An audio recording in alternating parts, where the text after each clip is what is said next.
Here I want to talk very quickly about mask and asymptomatic spread because there's a lot of confusion out there.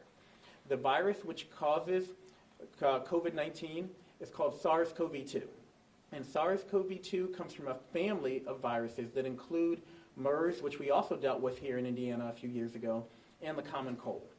And based on everything we knew about that family of viruses in February, we did not think that people could spread this disease if they were asymptomatic, which means they didn't have fever, cough, runny nose.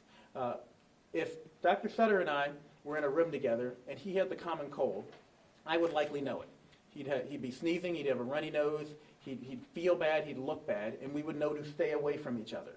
Unfortunately, we found that in up to 50% of cases of coronavirus, that people can spread it when they're feeling and looking fine.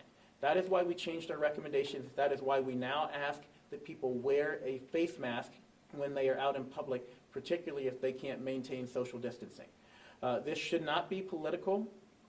This is not taking away your rights or your freedoms.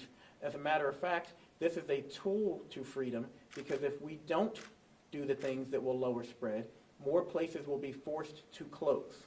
You will have less freedom, less opportunity. Your kids may not be able to go to school. You won't be able to go to worship. You won't be able to see the Colts and the Pacers play in person.